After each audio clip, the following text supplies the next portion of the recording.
Жігітімнің анасы үйленуімізге қарсы. Не істесек болады? Жігітім қиналып жүр. Маған үйленгісі келеді. Аға, ақылыңызды айтыңызшы дейді. Тиме оған. Басын қатырма. Ертең сен тиіп аласың. Үйтіп-бүйтіп о бала қырғын шығарады. Соңын бала жұмысқа кеткенде енең сені оңбаған дейді. Балам дуалап алған, ақымақ дейді. Соңын бір ай шыдайсың, бір айда шыдамайсың. 15 күннен ажырасасың. Соңы не болады? Балаңды өмірін талқандайсың, өз өміріңді талқандайсың. Өзі шеше деген шариғаттың да талабы, құрметтейміз біз. Түсінесің ба? Ертең сенде сол болады. Сол үшін айналдым сол. Сен баланың ата-анасы алдырмайым десе, онда бармай қойғаның жақсырақ. Ерексіп істеме.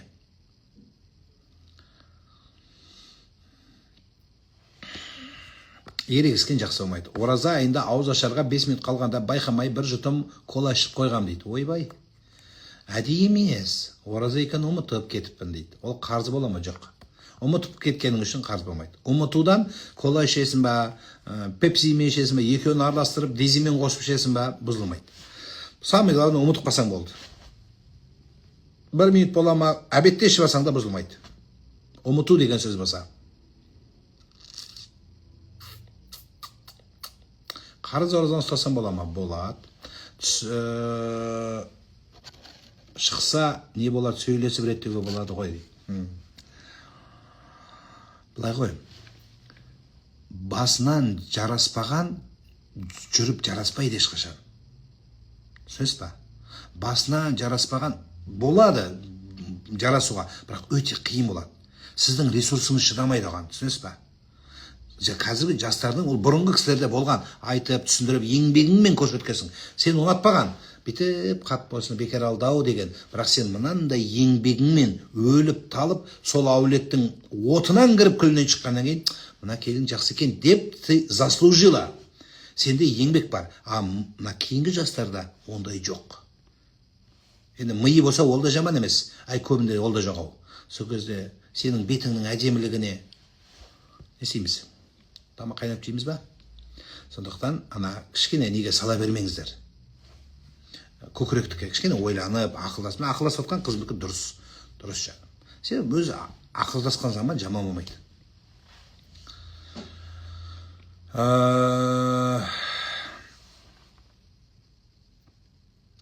Бағанаған айтқым келген, әкемді жібердім, сөйлесіп қайтыңыз дедім. Әкемді менсінбейді, сосын бардым, ақша табам нормаль білмеймін, белгісі жоқ дейді. Мен саған тағы айтып отырмын. Мен жауабын сен тыңдамайсың жаным. Мен саған бірақ айтқанда шегемен бұрып кіргіздім. Мен саған папаң жібер деп айттым ба? Папаң жібер деген жоқпын, көрдің ба? Неге мен папа деген жоқпын? Папаңның абыройын түсірмеңдер, ей балалар. Әкеңнің абыройын түсірме. Енді барып алсаң, енді папаңды ол басады.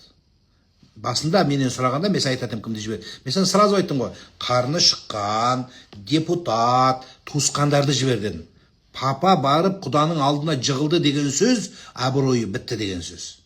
Ертең қазір енді сен қайтадан туысқандарыңды жіберсең, ол сол туысқандарыңа бола қызын берсе, сенің папаңды аяққа басады. Ол заң ол.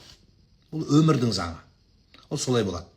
Потому что папаң бармау керек еді. Түсінесің ба? Сен папаңды жығып бердің. Папаң сенің көңілің үшін барды. Бірақ папаңды менсінбесе, сен өзің ойлашы, папаңды менсінбеген адамға сен папаңды жығып беріп отсаң, сен қандай ұл боласың? Айтшы. Жер бетіндегі жалғыз қыз болса да. Қалай болады? Папаңның не абыройы қалды? Мен куәсімін сонда.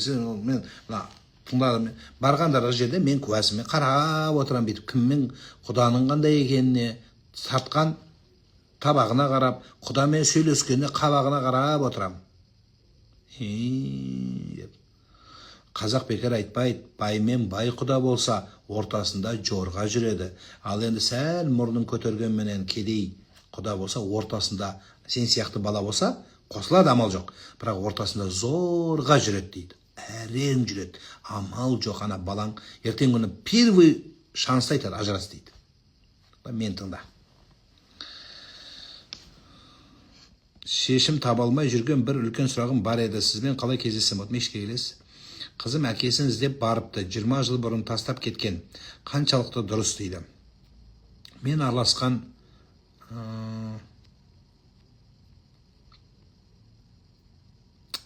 мен араласқанын қаламаймын. Мен оны ешқашан кешіре алмаймын. Үйленемін деп үйленбей тастап кетіп еді дейді. Сені ма? Бара берсін. Бара берсін. Сіз қазір зорлық қасасаң, семен де араласпай кетеді. Соны жамандайды, соны вообще жаман боласың. Олай сен барсың, көрсін. Өмір ғой жаным, 20 жыл өтті. Не деген өкпе сенікі? Айтшы. Не деген тәкаппарлық? Қой, не аласың? Құдай да кешіреді ғой адамды. Енді сен құдайлық үкімді алып атсың да өзің. Бірақ құдай емесің. Құдайшық болып атсың. Құдайшық болма сен. Сен бер. Алла өзінің жүрегіне берсін. Қызғанба содан кейін. Қызғанба. Қызғансаң одан бетер өзіңе жамандық жасайсың. Қызғанба. Бар, араласпай қойдың ба? Барсың, көрсін. Көрсін басына. Тастап кетті, сені алмаймын деп тастап кетті. Ол қызыңды менсінбейді о жақта қазір. Сен айтқаннан ақыл тыңдап атқан жоқ қой, не қыласың қадіріңді кетіріп. Тұр, барма, ол мені тастап кеткен, мені осылай пайдаланып кеткен. Не керегі бар? Барсың, көрсін қызың. Ол жақта қабылдамайды, о жақта уже оның қатыны бар, уже бала шағасы бар, уже проблема о жақта ол қыз. Соны жайлап қызыңды итереді. Сөйтіп қыз өзі түсіну керек. Өзі түсінбеген адамға өзі жетектеп, шайнап берген ас болмас деп атаң қазақ неге айтқан? Үндемеңіз, көрсін, барам десе жақсы барсын. Барма деп есік алдына жатып алып, оны жамандап, зачем? Қой, барса барсын. Бар деп итерме, барды ма, барыпты, көрсін. Жаман болмайды, ертең баға ашылса құда болып барады. Ода тұрған не бар? Мысалы, қызың баға ашылады түбі. Сол кезде адам керек болады. Іштен етпейді, келіп, бауырына басып, ақша беріп жатса, миллион деп жаман ба? Алсын, қарасын қызын. Уақытысында қарай алмаған шығар. Қазір қарасын. Бүйтіп бәрібір ұстай алмайсыз. Бүйтсең қыссаң, одан бетер қадіріңіз кетеді. Олай жасамаңыз. Бір кісі өте ірі көлемде маған қарыз еді. Жылға жуық уақыт өтті. Тіпті телефонға да жауап бермейді. Не істесем болады? Полицияға барасыз. Балама үйде өзім азан шақырып ат қойсам қаншалық дұрыс? Супер. Сен қою керексің. Басқа ешкім қоймау керек. Аға, күйеуім один егізбет құмар ойнайды. Бала шаға бағу қиын, тәмінлеу оған еш зат қызық емес дейді. Өзім жұмыс істеп байын десем, жұмыс істетпейді. Ол уже менен жасағым келмейді. Не істесем болады? Сен де полицияға барасың. В общем, бәрін полицияға барсаңдаршы. Бәрін полицияға барыңдар. Мен шешемеймін ондайды. Полицияға барасың. Айтасың, байым осындай алаяқ. Енді агден егізбет алаяқ емегенде не? Алаяқ, бәріне қарыз. Полицияға жыратып береді, сотқа жібереді, делаңды болса, мен в гражданском порядке шешесің. Жүрегім тыныш емес дейді. Енді сізді полицияға жібере алмаймын. Бірақ о жақта тыныштандыра ма екен полицияда? Жоқ, полицияда тыныштандырмайды. Сіз былай қыласыз. Жүрегің тыныш болмаса, Құранда аят бар. Әла бедикриллахи татмайнул қулуб. Жүректерді Алланы еске алу тыныштандырады дейді. Денедегі жарадан, безеуден қан шықса, ораза бұзылады ма ұстаз дейді? Жоқ жан, бұзылмайды. Өзі шықсын, бүйтіп тұрып, сығып тұрып шығарсаң да бұзылмайды. Енді безеудің ағы, ақтың ішіндегі сары суы, соң қызыл суы, соңын өзегі әппақ болып бүйтіп атылып тұрып айнаға жабысса да бұзылмайды. Ораза бұзылмайды.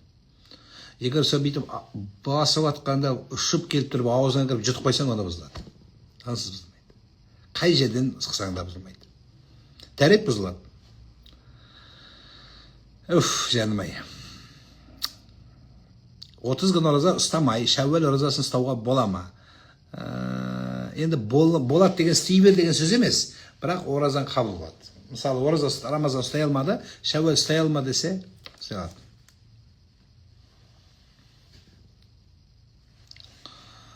Өзіміз ауылдан қалаға барсақ, жұмыс істеп, үй аламыз деп едік, негізі ипотека харам емес пе дейді. Түс жүру кітабыңыз, кітап дайын, бұда қалса айтамыз. Ата-енемді ренжітіп алдым, кешірім сұрасам көргім келмейді дейді. Не істеуге болады? Ақша бер. Ақша бер. Ақша берген адамды бәрі көргісі келеді. Просто бар, кешірім ана құрғақ қасық ауыз жыртып жібереді. Кішкене ақша бер, сыйлық бер, гүл бер, подарка бер, сөйтіп жұмсар, тахабу, сыйлық берсең, орта жібейді. Тем более енең екен, уақытысында болды менен де кешірім сұра. Кешірім топ құрастап алып жығыла бергеннен пайда жоқ. Аяққа жығыла мына берген жақындатады адамды. Беріп үйренсінші. Взятка емес, ол взятка беру харам. Мына ағайынның ортасында болу керек сондай нәрсе. Жүрегім тыныш емес. Сол себепті Фатиха сүресін, Ықылас сүрелерін оқимын түн ортасында тұрып, Аллаға жалынамын дейді. Бірақ құр сүре оқымайды, тахаджуд намаз оқы, жаным. Әйелі намаз оқса, жолдасы арақ ішуге бола ма дейді. Кім неге құмар болады, содан өледі. Ереже солай. Кім неге құмар болады, содан өледі. Ол факт. Дар қарай өзің таңдай бер, өзің ұнағанды.